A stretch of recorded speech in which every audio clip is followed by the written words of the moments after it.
स्वागत है आपका द हिंदू न्यूज़पेपर डिस्कशन में। आज है 1 अप्रैल, हमारा फर्स्ट PYQ। ये क्वेश्चन आया था 2011 के प्रीलिम में। ये है हमारा प्यारा सा इंडिया और इंडियन ओशन, और इसको आप मान लीजिए Pacific ocean. Pacific ocean Pacific ocean की दो इवेंट्स इंडिया में इम्पैक्ट डालती है मानसून पे। फर्स्ट आता है ला नीना। अगर पैसिफिक ओशन थोड़ा कोल्ड हो जाता है तब इंडियन ओशन वार्म होता है, और अगर इंडियन ओशन वार्म होता है तो इंडिया में मानसून से बारिश ठीक आती है, ज़्यादा आती है। ऐसा यूजुअली होता है। और दूसरी इवेंट है अल नीनो। अगर पैसिफिक ओशन थोड़ा सा वार्म हो जाता है तब इंडिया में इंडियन ओशन वो थोड़ा कोल्ड हो जाता है और मानसून से बारिश थोड़ी कम हो जाती है। इसी पे ये क्वेश्चन पूरा डिपेंड है। क्वेश्चन कहता है La Nina suspected to have cause recent flood in Australia. इसका मतलब अगर ला नीना आता है तो ऑस्ट्रेलिया में भी अच्छी बारिश होती है। और क्वेश्चन कहता है how is La Nina different from El Nino. हमें यह फाइंड करना है correct answer. Statement first, La Nina is characteristic by unusually cold ocean temperature in equatorial Indian Ocean. अरे यही से तो आधा आंसर गलत हो गया, क्योंकि कोल्ड ओशन होता है लेकिन वो होता है पैसिफिक ओशन में, ना कि इंडियन ओशन में। लेकिन आगे पढ़ते हैं। Whereas El Nino is characteristic by unusually warm ocean temperature in equatorial Pacific Ocean. ये बात तो बिल्कुल सही है। मतलब इस क्वेश्चन में दो सब क्वेश्चन है, एक सही है एक गलत है। इसका मतलब ये पूरा क्वेश्चन गलत है। हम ऑप्शन एक, ऑप्शन ए, ऑप्शन सी तुरंत हटा देंगे। सेकंड कहता है El Nino adverse effect on south west monsoon of India. यहां पे भी ये बात सही है, but La Nina has no effect on monsoon climate. हमने अभी देखा अगर ला नीना आता है तो बारिश मोस्टली ज़्यादा होती है, तो हमारे दोनों स्टेटमेंट हट जाते हैं। हम देखते हैं यहाँ पे हमें दो स्टेटमेंट मिल रहे हैं, लेकिन इनडायरेक्टली देखेंगे यहाँ से 1, 2, 3 एंड 4 क्वेश्चन यहाँ से बन रहे हैं। तो आज इसी पे एक न्यूज़ कवर करते हैं। अल नीनो क्या होता है? वार्म होता है सेंट्रल इक्वेटोरियल पैसिफिक ओशन, और इस वजह से रिड्यूस हो जाती है मानसून का रेनफॉल इन इंडिया में। यहाँ से प्रीलिम की रेन बन सकती है। यहाँ पे हमें एक कीवर्ड मिलता है, वो है न्यूट्रल अल नीनो। मतलब ना पॉजिटिव ना निगेटिव, ना वार्म ना कोल्ड। जैसे कि वैसे 2023 में अल नीनो ईयर था, और हम देखते हैं मानसून का सीज़न हमें 6% कम पानी मिला, डेफिसिट था। पर लास्ट ईयर 2024 में ये ना न्यूट्रल कंडीशन थी, और हमें ना 8% ज़्यादा पानी मिला मानसून का। अल नीनो का मतलब क्या होता है? टेम्परेचर बढ़ जाना बिटवीन कितना 0.5 degree Celsius 0.5 degree Celsius to 1 degree Celsius Pacific Ocean में, सेंट्रल पैसिफिक ओशन में। और न्यूट्रल का मतलब होता है नो राइज। लेकिन ऐसा नहीं है, however there have been instances, ऐसा हुआ है न्यूट्रल कंडीशन रहेगी भी भारत में बिलो नॉर्मल रेन आया है। यहाँ से हमारा अगला पॉइंट कवर होता है हीट वेव्स का। हमें पता है प्लेन एरिया में या हिली एरिया में अगर नॉर्मल टेम्परेचर से 5 डिग्री टेम्परेचर बढ़ जाता है, इसको कहता है हीट वेव्स। अब आते हैं हमारी सेकंड न्यूज़ पे। हम चलेंगे अरुणाचल प्रदेश। यहाँ पे एक बुद्धिस्ट मॉनेस्ट्री लोकेटेड है जिसका नाम है तवांग मॉनेस्ट्री। यहाँ से प्रीलियम का क्वेश्चन बन सकता है। जब 1959 में 14 दलाई लामा तिब्बत छोड़ के भारत आए थे, तो उसी की याद में यहाँ पे जो बुद्धिस्ट मॉन्क है वो बनाएंगे और बाकी पीपल फ्रीडम ट्रेल। हो सके प्रीलिम में क्वेश्चन बन जाए, क्या है फ्रीडम ट्रेल। आपको याद है हमने 30 मार्च को एक न्यूज़ कवर की थी मैगजीन पेज पे, ग्रीन ह्यूमर गच्ची बाउली फॉरेस्ट जो है तेलंगाना में, और किसी प्राइवेट पर्पस के लिए गवर्नमेंट इसको यूज़ करना चाहती है। यहाँ के लोग इसको अपोज कर रहे हैं। यहाँ पे हमें मिलता है स्टार टोरटाइडिस, ये ना IUCN के वेनरेबल कैटेगरी में आता है। आज न्यूज़ फिर से आई है।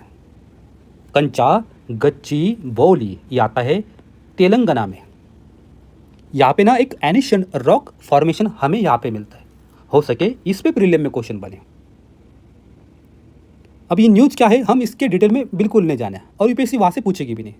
हमें बस एक लाइन में हमारी नोट्स बनानी है। अब आते हैं इस न्यूज़ पे। हम चलेंगे कर्नाटका। कहाँ चलेंगे? कर्नाटका। वहाँ पे एक कोडागु डिस्ट्रिक्ट है, कोडागु डिस्ट्रिक्ट जिला, उसमें रहते हैं कोडागु ट्राइब। यहाँ से प्रीलिम का क्वेश्चन बन सकता है, कोडागु ट्राइब कहाँ पे। और इंडिया में कॉफ़ी का प्रोडक्शन सबसे ज़्यादा यहाँ पे होता है। यहाँ पे हमें मिलता है नागरहोल नेशनल पार्क या फिर नागरहोल टाइगर रिजर्व। और जो नागरहोल या नागरहोले ये जो नाम आया है ना, यह है यहाँ पे एक रिवर है जिसका नाम है नागरहोले, उसी के नाम पे नेशनल पार्क कहा जाता है या नागरहोले टाइगर रिजर्व कहा जाता है। यहाँ पे एक ग्रासलैंड मिलता है, सैम्पी ग्रासलैंड, जिसका नाम है हडलूस। हो सके इस पे प्रीलिम में क्वेश्चन बने। यहाँ से हमारा अगला पॉइंट कवर होता है, वो है फॉरेस्ट राइट एक्ट 2006। इस एक्ट को पूरे हो गए 20 साल। हो सके क्वेश्चन बने। और अगर किसी का यहाँ पे राइट से ऑक्यूपेशन का उसकी डेट दी है इस एक्ट में, वो है 13 दिसंबर 2005। हो सके इस पे प्रीलिम की लाइन बने। अगर इसके पहले आप यहाँ रहते थे तो ये आपका लैंड। अब आते हैं इस न्यूज़ पे। भारत की एक प्राइवेट स्पेस स्टार्टअप है जिसका नाम है ध्रुवा स्पेस, और ये मिलना चाहते हैं जापान का एक स्टार्टअप है या कंपनी है जिसका नाम है इन्फोस्टेलर। और जो ध्रुवा स्पेस है इनका हैदराबाद में एक 3.8 m का एक X band ground station antenna है। ये काम करता है जितने भी सैटेलाइट हमारे स्पेस में है ये इसको ऑब्जर्व करता है एंटीना के थ्रू। ये Dhruva space 3.8 SNX band ground station antenna Hyderabad में। और ये चाहते हैं ये काम करेंगे इस जापान की कंपनी के साथ to enhance global satellite communication operability के लिए। और जो ध्रुवा स्पेस है ये भारत की, इंडिया की only commercial ground station solution provider है। यहाँ से प्रीलिम की लाइन बन सकती है, क्या इंडिया में सारा ग्राउंड स्टेशन का जो प्रोवाइडर है सॉल्यूशन का ये पब्लिक सेक्टर का काम है? तो इसमें एक प्राइवेट सेक्टर की कंपनी भी है जिसका नाम है ध्रुवा। जब भी पार्लियामेंट का कोई सेशन होता है तब डिफरेंट मिनिस्टर पार्लियामेंट को कुछ एश्योरेंस देते हैं, कुछ प्रॉमिस करते हैं। हम ना ये काम करेंगे, इतने समय में करेंगे, और काम कहाँ तक पूरा हुआ उस एश्योरेंस का, प्रॉमिस का, इसके लिए एक पार्लियामेंट्री कमेटी है जिसका नाम है कमेटी ऑन गवर्नमेंट एश्योरेंसेस। ये कमेटी एग्जामाइन करती है assurances, promises and undertaking given by minister from time to time on floor of house, और कमेटी रिपोर्ट देती है ये काम कितना हुआ है। लोकसभा में इसके 15 मेंबर्स है, राज्यसभा में 10 मेंबर्स, और ये बनाई गई थी 1953 में। यहाँ से प्रीलिम का क्वेश्चन बन सकता है। साथ ही GS2 मेंस में इंडियन पार्लियामेंट पे इस पे क्वेश्चन आ सकता है। आज का डेटा पॉइंट इसी को कवर कर रहा है। और लास्ट 10 ईयर्स से जितने प्रॉमिस किए थे, एश्योरेंस दिए थे मिनिस्ट्री ऑफ होम अफेयर्स ने, सबसे ज़्यादा इन्हीं की पेंडिंग है, लोकसभा में भी और राज्यसभा में भी। तो if a minister gives an undertaking कि हम ये काम करेंगे, इतने समय में करेंगे, इसको कहा जाता है एश्योरेंस देना, एक वादा करना। तो इसी के लिए हमने अभी देखा 1953 में एक पार्लियामेंट्री कमेटी बनाई गई, कमेटी ऑफ गवर्नमेंट एश्योरेंस, कि एग्जीक्यूटिव ने अपना काम कहाँ तक किया है इस प्रॉमिस का। अगर कोई प्रॉमिस 3 महीने में पूरा नहीं किया गया तो उसको पेंडिंग डाल देते, पेंडिंग के लिस्ट में। उसके बाद जिस मिनिस्टर ने या मिनिस्ट्री ने प्रॉमिस किया था हम एक काम करेंगे, अगर उनसे काम करना पॉसिबल नहीं हुआ तो ना वो कह सकते अब इसको ड्रॉप कर दीजिए, ये हमारे बस के बाहर है, हम अभी हाथ ऊपर कर लेते हैं। इसको कहा जाता है ड्रॉप कर देना। इसके लिए पार्लियामेंट का एक पोर्टल है, online assurance monitoring system portal. ये काम करता है मिनिस्ट्री ऑफ पार्लियामेंट्री अफेयर्स के अंडर में और ट्रैक करता है मिनिस्टर ने क्या क्या प्रॉमिस दिए, एश्योरेंस दिया है और उनका क्या स्टेटस है उस काम का। तो अब चलते हैं आगे। सीडीएस 2 2022 में एक सिंपल सा क्वेश्चन आया था, ऑलरेडी इसको हमने एक बार कवर किया है। Which one of following assist a country through extended fund facility often in news. जब भी कोई कंट्री जैसे हो श्रीलंका या फिर हो यूक्रेन या फिर हो ग्रीस, इनकी फाइनेंशियल कंडीशन काफ़ी ख़राब हो जाती है, डाउन हो जाती है, तब इनके सपोर्ट के लिए आया है इंटरनेशनल मॉनेटरी फंड एक बेल आउट पैकेज लेके, बेल आउट पैकेज, और उसी को कहा जाता है एक्सटेंडेड फंड फैसिलिटी। ये आता है इंटरनेशनल मॉनेटरी फंड के अंदर में। तो इसी पे एक सिंपल न्यूज़ आ जाइए, यूक्रेन की आज की जो कंडीशन है उसी को देखते हुए इंटरनेशनल मॉनेटरी फंड उनको देना चाहता है बेल आउट पैकेज, मतलब एक्सटेंडेड फंड फैसिलिटी। हो सके यहाँ से फिर से प्रीलिम में क्वेश्चन बने। अब आते हैं इस PYQ पे। ये क्वेश्चन आया था 2014 के प्रीलिम में।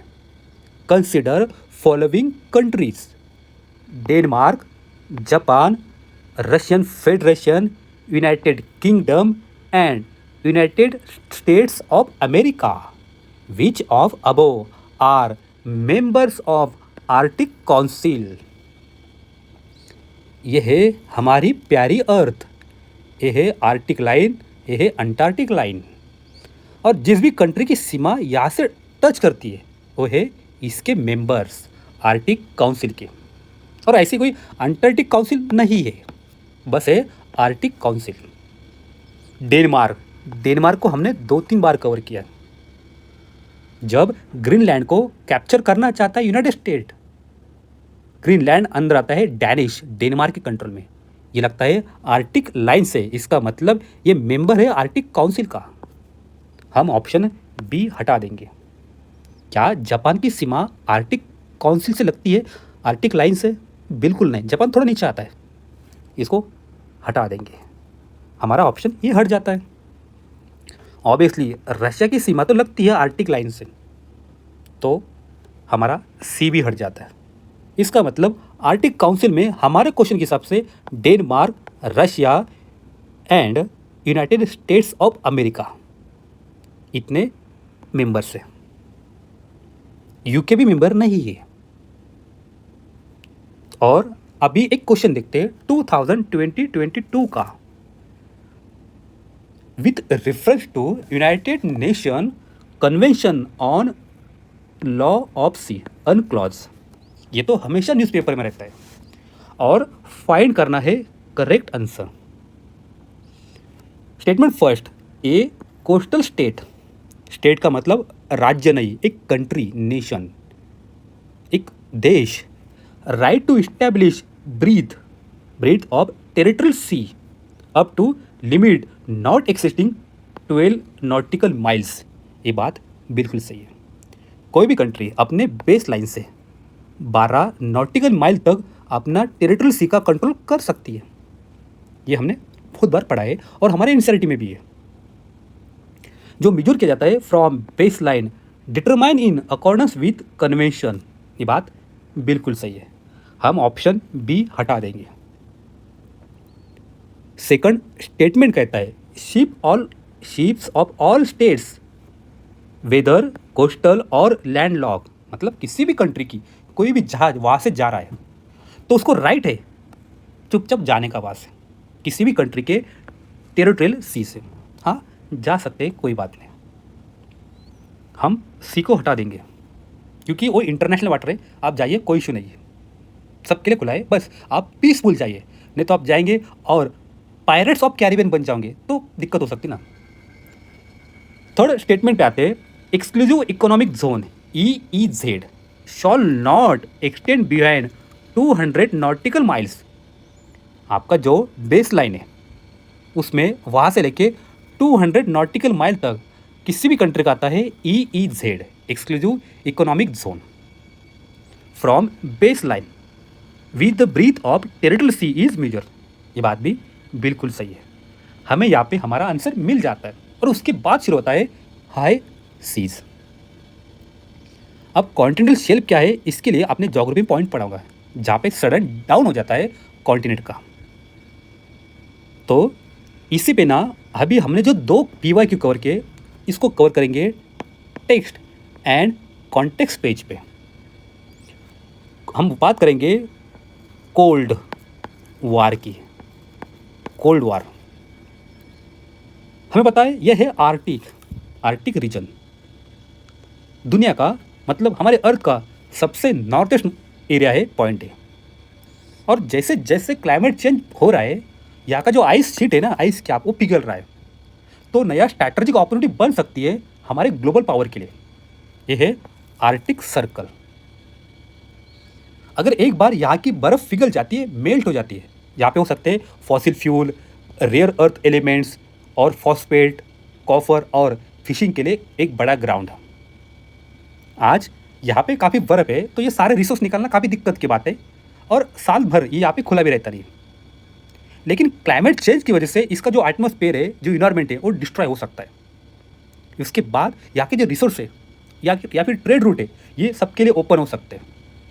हम देखते हैं जो हमारा अंटार्कटिक आता है ग्लोबल कॉमन्स, मतलब किसी एक कंट्री पर ग्लोबल कॉमन्स के अंटार्कटिक पे किसी का कोई राइट नहीं है। वहाँ पे कोई मिलिट्री का बेस नहीं बना सकता। आप चाहे तो वहाँ पे रिसर्च बेस बना सकते हो, साइंटिफिक रिसर्च, पर मिलिट्री का बेस आप अंटार्कटिक में नहीं बना सकते। दिक्कत की बात है, जो आर्टिक रीजन है ये ग्लोबल कॉमर्स नहीं है, यहाँ पे जिसको चाहिए अपना जाके झंडा गाड़ सकता है। आज का जो टेक्स्ट कंटेक्स्ट पेज पे आर्टिकल है, इसी बात को दिक्कत दे रहा है। तो ये जो अंटार्कटिक की तरह आर्टिक, यहाँ पे किसी की मिलिट्री जा सकती है और इसको इन्वायरमेंटली प्रोटेक्ट भी नहीं किया गया।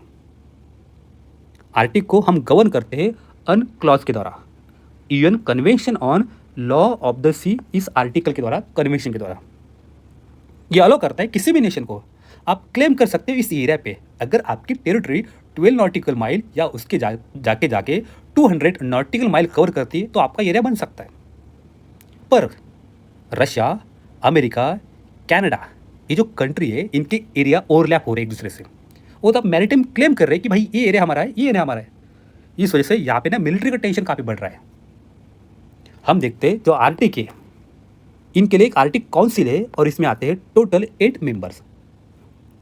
फर्स्ट आता है कनाडा, फिर आता है डेनमार्क, फिर Finland, Iceland, Norway, Russia and Sweden. Arctic Council एक इंटरनेशनल बॉडी है जो प्रोटेक्ट करती है यहाँ की इन्वायरमेंट को और कंडक्ट करती है साइंटिफिक रिसर्च एंड सेफगार्ड करती है वहाँ के स्थानीय आदिवासी लोगों को। और इन नेशन है ना 8 नेशन, इनकी एक्सरसाइज है सोवरेन पावर आर्टिक लैंड पे। वो यहाँ के जो रिसोर्स को एक्सप्लोर कर सकते हैं उनके EEZ के अंडर में। और इनकी जो टेरिटरी है, इसका जो वाटर जाता है ना इंटरनेशनल जुडिकेशन में आता है। तो यहाँ पे फ्रीडम ऑफ नेविगेशन FON सबके लिए अवेलेबल है।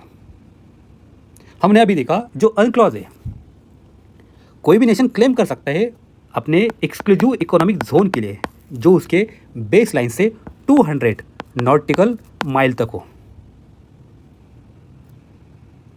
लेकिन अब टेंशन क्यों बढ़ रहा है?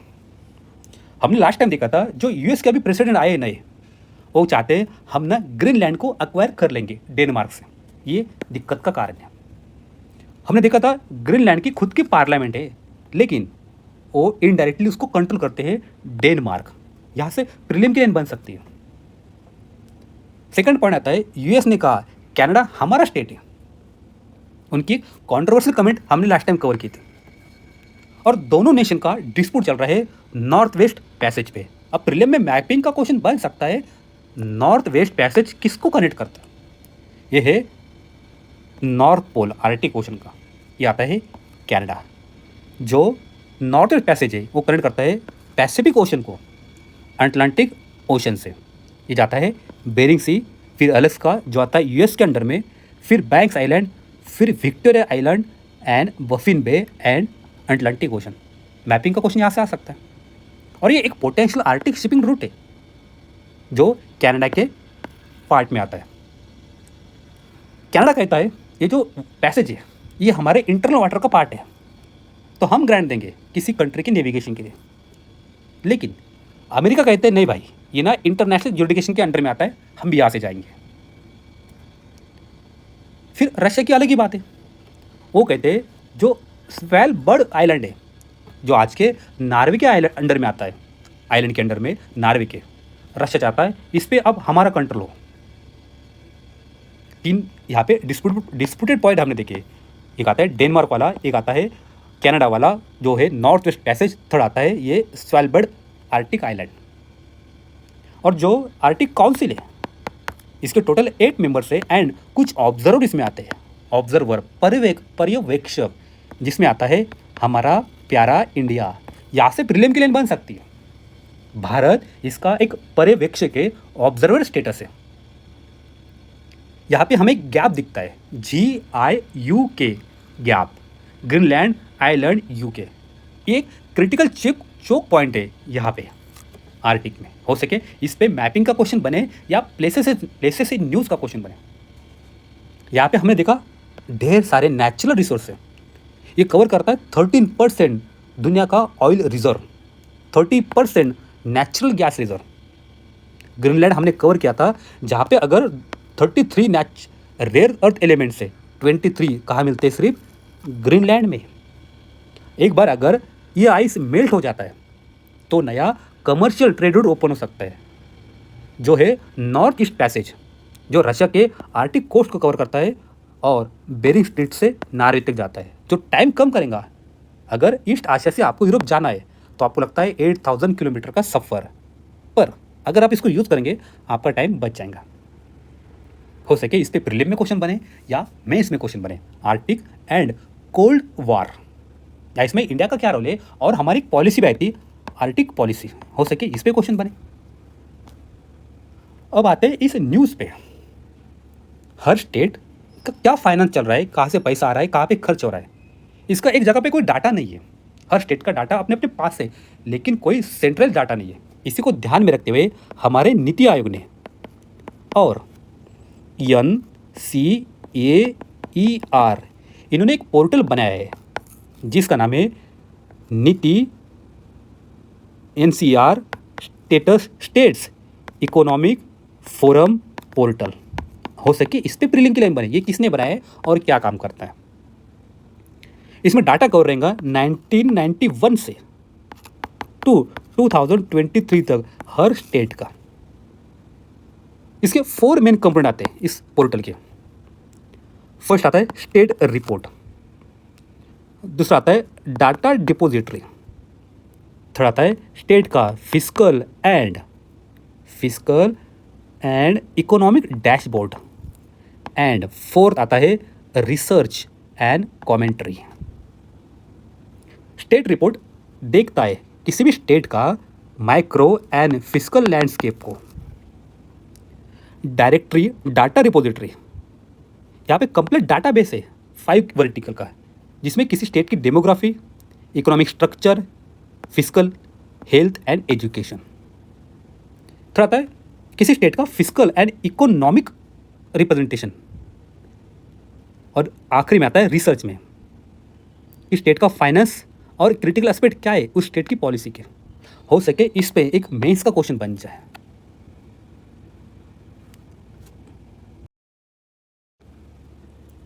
अब आते हैं इस न्यूज़ पे। हम बात करेंगे टाइगर ट्रम्प की। ये है इंडिया एंड यूनाइटेड स्टेट के बीच में humanitarian assistance and disaster relief military exercise. ये उसका 4th एडिशन हो रहा है हमारे वाइजाग में, विशाखापट्टनम में। हम एक दूसरे को सपोर्ट करेंगे ह्यूमैनिटेरियन असिस्टेंस डिजास्टर रिलीफ के टाइम पे, और हम बनाएंगे स्टैंडर्ड ऑपरेटिंग प्रोसीजर, किस तरह से काम करना है दोनों आर्मी को एंड ड्यूरिंग किसी क्राइसिस के समय पे। हम बना रहे कंबाइंड कोऑर्डिनेशन सेंटर। ये फैसिलिटेट करेगा rapid and seamless coordination between Indian and US joint task force during exercises, crisis and contingencies. ये हो रहा है विशाखापट्टनम में। हो सके यहाँ से सीडीएस का क्वेश्चन बने या फिर सीएपीएफ एसी में क्वेश्चन बने, असिस्टेंट कमांडेंट में, टाइगर ट्रम्प। अब आते हैं इस न्यूज़ पे। हम अभी है बिजनेस पेज पे। मेरा कोई किराना का दुकान है, एक छोटा दुकान है, ये यहाँ पे मैं बैठा हूँ मेरे दुकान में, और मैं ना होलसेल माल लाता हूँ किसी बड़े दुकानदार से। ये है वो 3 बड़े दुकानदार जिनसे मैं अपना होलसेल का माल लाता हूँ और अपने दुकान में बेचता हूँ रिटेल में। जब मैं इनके पास जाता हूँ और उनसे माल लेता हूँ तो ना उनके साथ मुझे मिलता है ई इनवाइस, मतलब मैंने वहाँ से कितना माल परचेस किया, उसकी डेट, डिलीवरी टाइम, उसका पेमेंट, उसके टैक्सेस, सारा उस ई इनवाइस में होता है। तो इस पे ना कितना टैक्स जाएगा गवर्नमेंट को, ये डिसाइड होता है।